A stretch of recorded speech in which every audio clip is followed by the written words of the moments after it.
Have you ever looked closely at a succulent leaf and thought it genuinely resembled a tiny leaping dolphin,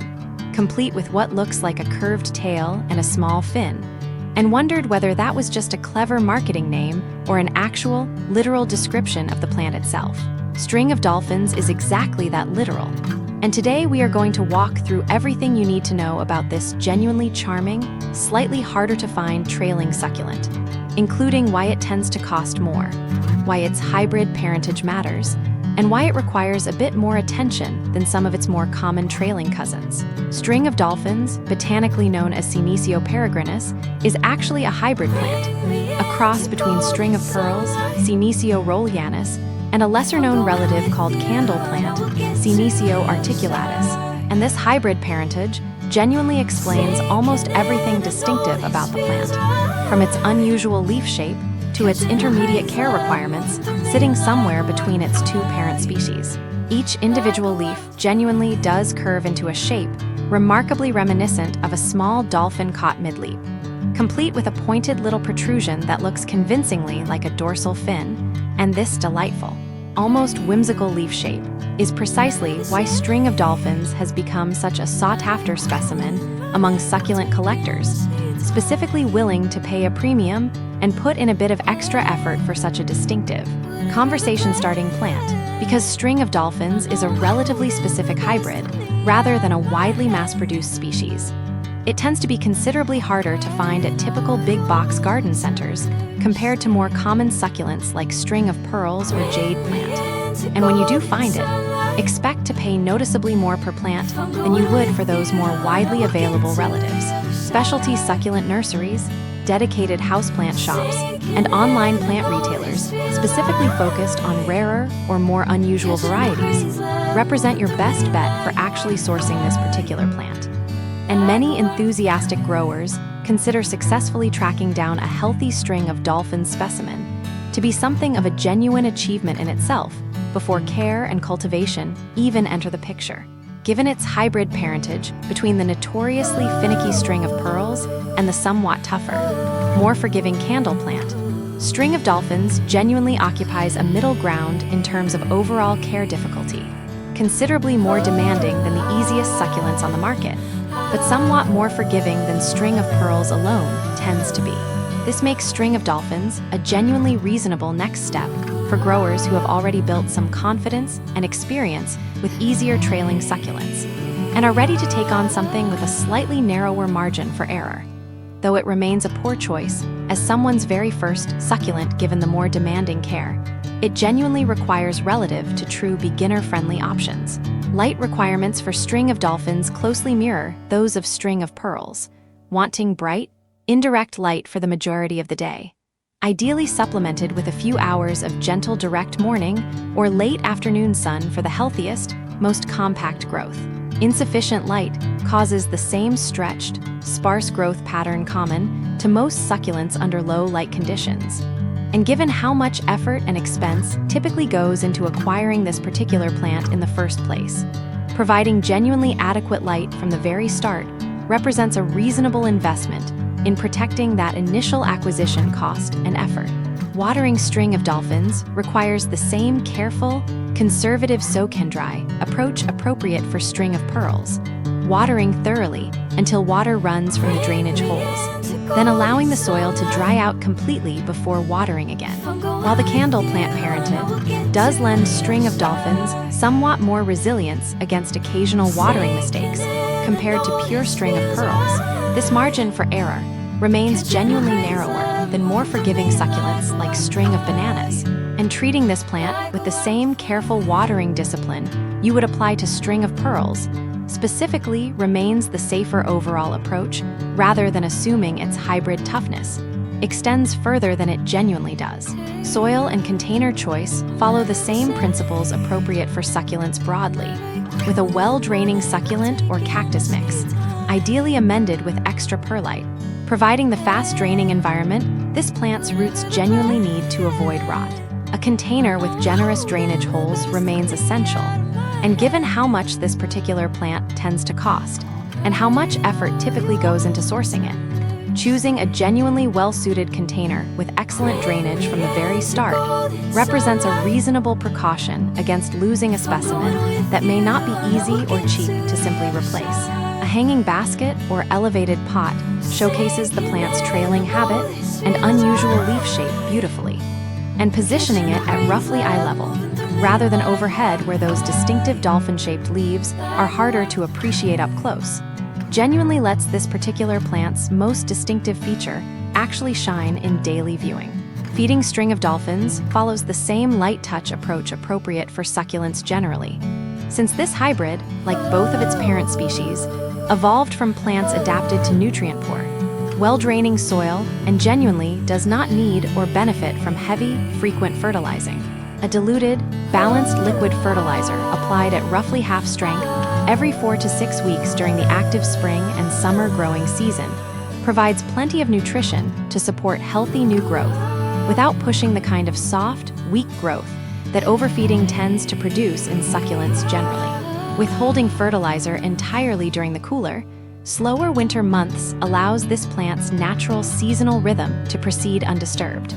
mirroring the same dormancy pattern its string of pearls parent follows through the colder, darker part of the year. Given how relatively rare and expensive string of dolphins tends to be, propagation becomes an especially valuable skill for anyone who successfully establishes even a single healthy specimen. Fortunately, this plant propagates using the same straightforward stem cutting method appropriate for string of pearls and its other trailing senecio relatives. Simply cutting a healthy section of trailing stem, allowing the cut end to callus over for a day or two, then laying that cutting across the surface of moist, well-draining soil, where new roots typically emerge within a few weeks. Successfully propagating your own string of dolphins cuttings genuinely represents one of the most cost-effective ways to expand your collection of this particular variety, since starting new plants from your own established specimen avoids the premium price tag that comes with sourcing additional plants from specialty retailers each time. Understanding the basics of how hybrid succulents like string of dolphins actually come to exist helps explain why this particular plant carries such a distinctive appearance compared to either of its two parent species growing entirely on their own. When two closely related succulent species are deliberately or naturally cross-pollinated, the resulting hybrid offspring can display a genuinely unpredictable blend of characteristics from both parents, sometimes favoring traits from one parent more heavily, and sometimes producing a more balanced combination, which is exactly why string of dolphins displays that unmistakable curved, fin-like leaf shape that resembles neither a true pearl-shaped bead nor the more elongated, articulated leaves of true candle plant, but rather something genuinely distinct that only emerged through this specific cross between the two. An important safety note worth mentioning clearly, string of dolphins, like its senecio relatives including string of pearls, contains compounds that are mildly toxic if ingested. And this applies to curious pets and small children just as it does to any houseplant with similar toxicity concerns. Positioning your string of dolphins somewhere genuinely out of reach of pets that like to chew on trailing greenery, particularly given how much this specimen may have cost you to acquire in the first place, protects both your pet's well-being and your investment in this specific plant simultaneously. String of dolphins does occasionally flower under the right conditions, producing small white blooms similar in general form to those of string of pearls, complete with a faint, sweet fragrance that many growers find genuinely pleasant given how unassuming the actual flower itself looks compared to the plant's much more visually striking foliage. Flowering tends to occur most readily in bright light with reasonably consistent care. And while not every specimen will bloom reliably indoors, spotting these small flowers is considered a genuine sign of a mature, well-established, and generally thriving plant,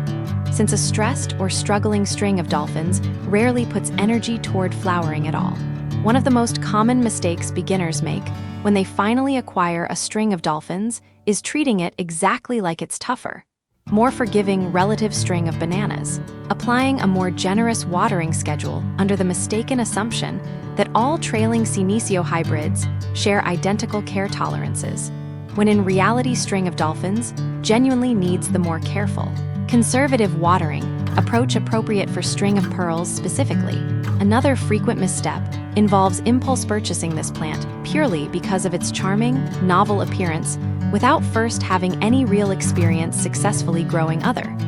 more forgiving succulents. Setting up a genuinely disappointing first experience with a plant that carries both a higher price tag and a narrower margin for care error than most beginner-friendly options. Overpaying without comparison shopping represents another common issue specific to this particular variety,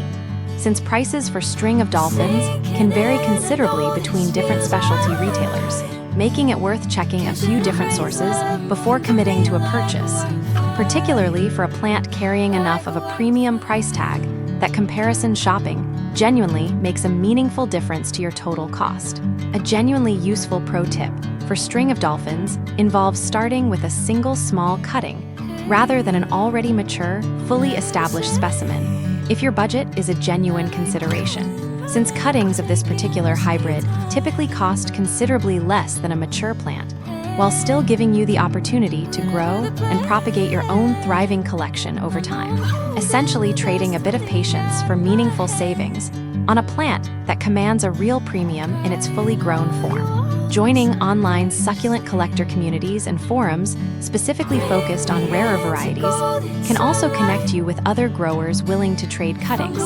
often for the cost of shipping alone, representing a genuinely more affordable path to acquiring this specific plant than purchasing a mature specimen outright from a specialty retailer. These same online communities also tend to be genuinely excellent resources for troubleshooting specific problems as they arise, since experienced growers who have already worked through the particular quirks of this less common hybrid can often offer more specific, relevant advice than general succulent care guides written with more common varieties in mind. Regional and seasonal considerations for string of dolphins mirror those appropriate for its string of pearls parent, since this hybrid has essentially no meaningful cold tolerance and needs to live as an exclusively indoor plant across the vast majority of the United States, with only the very warmest, most protected microclimates in the deep desert Southwest or coastal Southern California, potentially supporting outdoor growth in a sheltered spot during an unusually mild winter. Gardeners in northern states facing genuinely limited winter daylight hours should expect some seasonal slowing of growth during the darkest months, and supplementing with a simple grow light during this stretch helps maintain compact, attractive growth through even the shortest days of the year. An especially worthwhile investment given how much effort likely went into acquiring this particular specimen in the first place. Gardeners in humid climates, including much of the Southeast, should also pay attention to air circulation around this plant, since, like its string of pearls parent, string of dolphins genuinely prefers somewhat drier ambient air than many homes maintain during a typical humid summer stretch, and a small fan run periodically nearby can help offset conditions that might otherwise encourage the same fungal and rot issues that overwatering causes. String of dolphins genuinely rewards the extra effort, expense, and careful attention it demands with one of the most visually distinctive, conversation-starting succulents available to any collector. Its whimsical, leaping leaf shape making it an unmistakable centerpiece specimen wherever it happens to be displayed. Whether you are drawn to this plant specifically for its rarity and novelty, or simply appreciate the middle ground care challenge it presents after building confidence with easier trailing succulents first, String of Dolphins offers a genuinely satisfying next step for any grower ready to take their succulent collection in a slightly more adventurous direction. If you love learning about seasonal flowering plants, vegetables, gardening tips, and nature care, don't forget to like, share, and subscribe to Nature Nurture Hub, your home for year-round garden inspiration. Let's keep growing together.